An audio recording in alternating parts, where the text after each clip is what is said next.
Well, hello everybody and welcome back to the channel. This is David Bianco. Well, as you may be able to see, I've done some changes. I'm in a different room now than when I first moved into this home. I've got my cabinets put up with the shelving, and most of the records are all put up, minus just a couple of boxes at this point. And I've also been making some updates to my system. Not quite ready to show you that yet, but I do have some other thoughts on these kind of changes and what is going on in the vinyl community as a whole, especially as I see it here in Texas, in the Dallas-Fort Worth area where I live especially. Those thoughts and more are coming up on the Safe and Sound Texas audio excursion.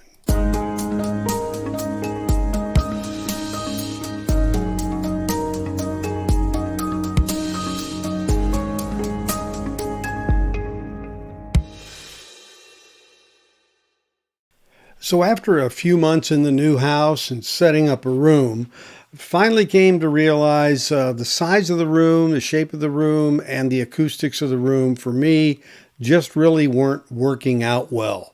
And so decided to move into a little larger room in the house in order to capture the magic, hopefully.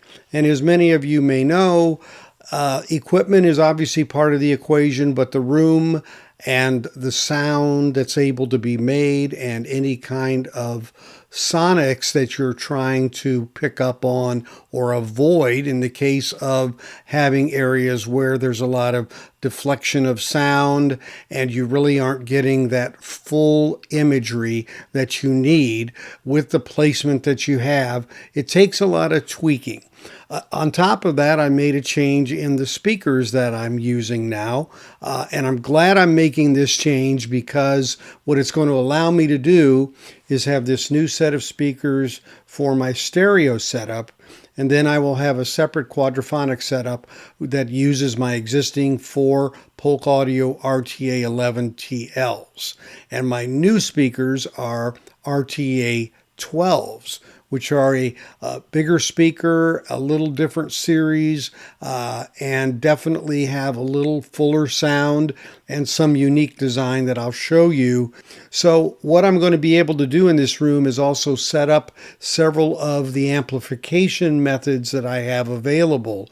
My NAD integrated amps, of course, being the primary, but I also have a tube Sherwood unit. I think it's an S5500 that I'm going to be able to use here as well. And then, of course, the quadraphonic setup. So really getting a little more flexibility into the room. Again, retaining the ability with 2 turntables to be able to compare A and B on these records where I'm doing shootouts. Same kind of situation there. And just taking a little time to get this all set up and ready to rock and roll. Now, on the local front and on the Texas front, I've seen a few things in the last months that have been a little bit of a trigger, and then today a big one kind of fell. And what I'm referring to is changes in brick and mortar stores. I've seen notifications of a few that are closing in areas of Texas. I've heard from several of the people who have stores that they've seen reductions in foot traffic over the last, let's just say 2024, a reduction in the foot traffic. Now, buying vinyl records to a large degree is really from your disposable income. And to a large degree, a lot of that disposable income has really gotten chewed up by inflation and higher prices. Certainly you haven't seen incomes, whether you work for somebody or you're on a fixed income, these increases are not like the inflation that we've experienced. We know, of course, the rate of inflation has slowed, but of course, once those prices get jacked up there, then they kind of more or less stay there. And prices that stay there sometimes even get reductions in quantity of the product that you get. Maybe you only get 15 ounces of something that you used to get 16 ounces of, same size box, but you get less. in the end, what it means is we have less disposable income. And I think that has become true. And part of going to brick and mortar shops, of course, is travel, getting to the site, fuel and time and all those things. And shopping online, of course, has gotten more the norm. And that's part of, I think, what's happening. So these stores that are seeing reductions in foot traffic are, in fact, doing, I think, more online sales, whether it's direct or whether it's through Discogs or through Whatnot or all those methodologies. And today, my good friend G.I. Sanders, who I had on the channel early on when I started the channel, was one of my first guests, had these 3 vinyl booth setups in Painted Tree Boutiques is what they were called, 3 different locations in the DFW Metroplex, Dallas-Fort Worth Metroplex. And these have been how he started into it, during COVID and getting those set up and started. And it's been quite lucrative in its early days for getting people interested in vinyl. But of course, traffic in these places, is variable. A lot of people going in there are looking for knickknacks and other things to get, like a flea market kind of thing. They aren't necessarily thinking vinyl unless they know about it and are going there. So it's a little bit of a market that has a certain construct to it. Now, as in fact people knew about those stores, like myself, whenever I was in that area, I'd stop in. I stopped in last Tuesday and bought a few records from NTX Vinyl, which is the company that G.I. Sanders runs. And today he announced that he is actually going to be shutting down those 3 physical locations in the area by the end of this month of October 2024. Now, he's been doing a lot of selling online. He does Whatnot auctions frequently.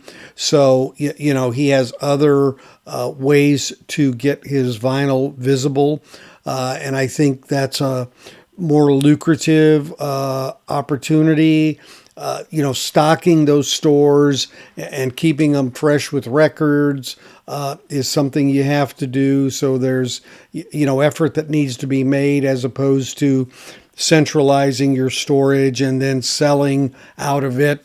So, I'm sure maybe the foot traffic again being down some, has brought to that decision.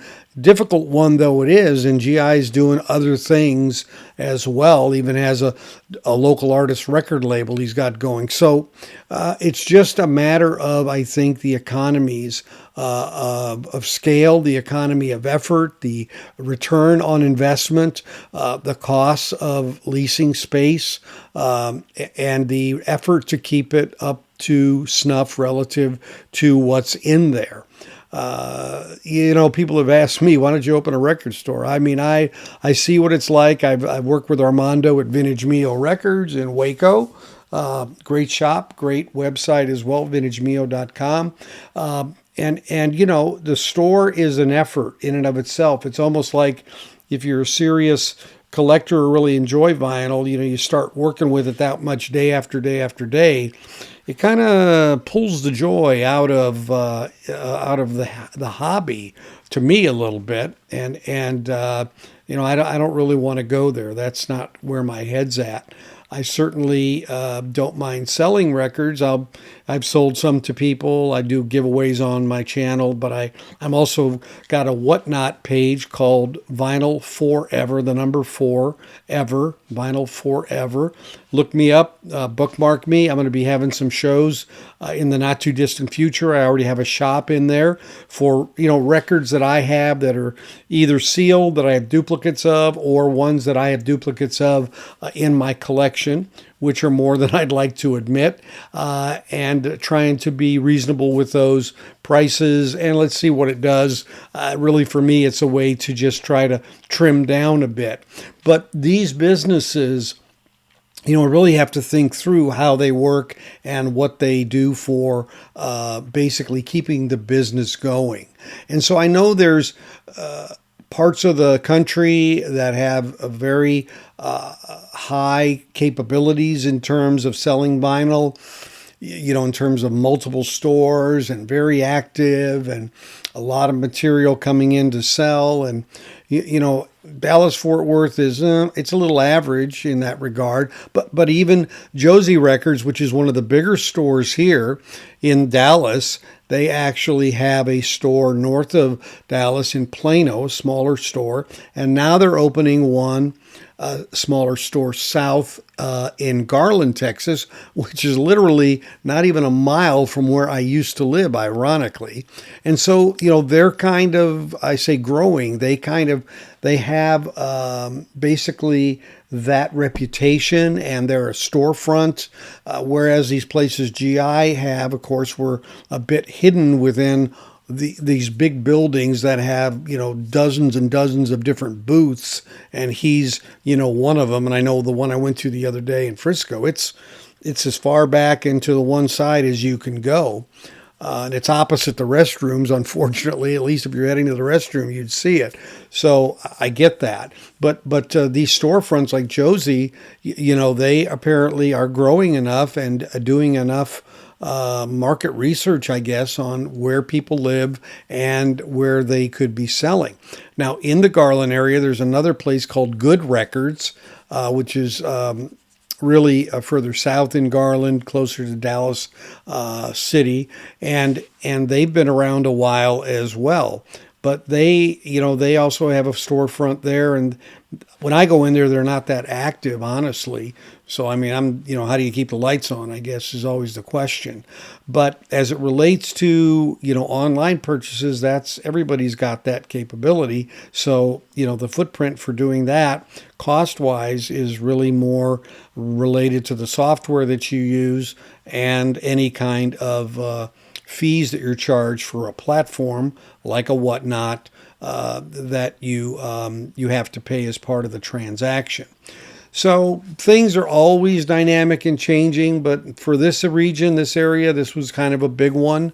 I was there Tuesday, as I said. I thought about myself. It kind of struck me. There was nobody there. I've gone there several times in the past 6 months with other people as well as alone, and rarely do I ever see anybody else there.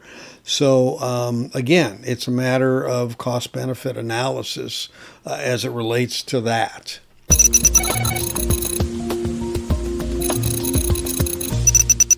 And so as it relates to phono stages or phono preamps, I'm going to be reviewing one. It's called the Waxwing. I just received it today, and this is a very unique device in that it is a normal preamp for phonos as you would expect. It has digital output so that you can record off of it, but the controls for it are done through software. It's done through an app that connects through Bluetooth to the device. And there's quite a bit of settings that you can change and affect, including some things related to taking out certain kind of noises that might be in a record, the ability to record, and a unique feature that actually will grade your record as it is playing it to tell you what it is in terms of, is it top shelf related to the sound that it's picking up and lack of scratches, pops, ticks, noise, and it grades it. A very interesting a way of approaching it, developed by Shannon Parks, and this is a unique unit, and to me it's something that bears some investigation to see how is it sonically, of course, in the first place, and I will be doing a comparison of it to my Graham Slee SE2, but also to show you and go through the features that it has, because again, very unique. So stay tuned for that. So as always, thanks for watching. If you haven't subscribed, please consider doing so by clicking on the bell below. Select the all option if you want notifications. A thumbs up is appreciated, or like, and comments are always welcome as well. So until we see you next time, thanks for spending time with us today, and we'll catch you on our next edition of the Safe and Sound Texas Audio Excursion. Take care, everybody.